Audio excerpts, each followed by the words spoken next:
কোনো ধরনের আগাম প্রোটোকল বা পূর্ব ঘোষণা ছাড়াই সরকারি গাড়িতে করে হঠাৎ এইচএসসি পরীক্ষা কেন্দ্রে হাজির হন শিক্ষামন্ত্রী আনম এহসানুল হক মিলন।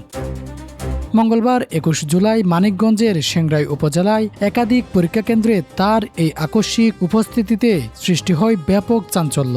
প্রথমে তিনি জয়মন্টপ উচ্চ বিদ্যালয় কেন্দ্রে পরিদর্শন করেন। একের পর এক পরীক্ষার কক্ষ ঘুরে দেখে তিনি পরীক্ষার পরিবেশ, দায়িত্বরত শিক্ষক এবং সার্বিক শৃঙ্খলা নিবিড়ভাবে পর্যবেক্ষণ করেন। পরিদর্শনের সময় দায়িত্ব পালনে অনিয়ম ও গাফিলতির অভিযোগের সত্যতা পাওয়ায় তিনি তাৎক্ষণিকভাবে কঠোর ব্যবস্থা গ্রহণ করেন। ঘটনাস্থলে ২ জন পরিদর্শককে দায়িত্ব থেকে অপসারণের নির্দেশ দেন।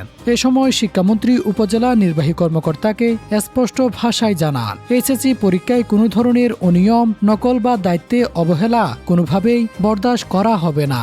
পরীক্ষার সুষ্ঠু পরিবেশ বজায় রাখতে প্রয়োজনে তাৎক্ষণিক ব্যবস্থা নেওয়ার নির্দেশ দেন তিনি।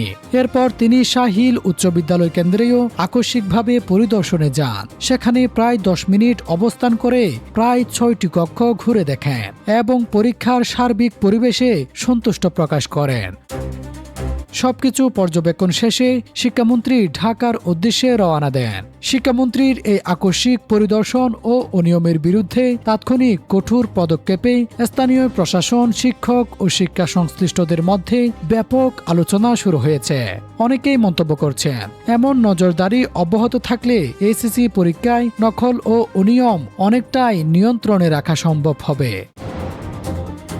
দর্শক, শিক্ষামন্ত্রীর এই অভিযানটি দেখে আপনার কি মন্তব্য অবশ্যই কমেন্ট করতে ভুলবেন না।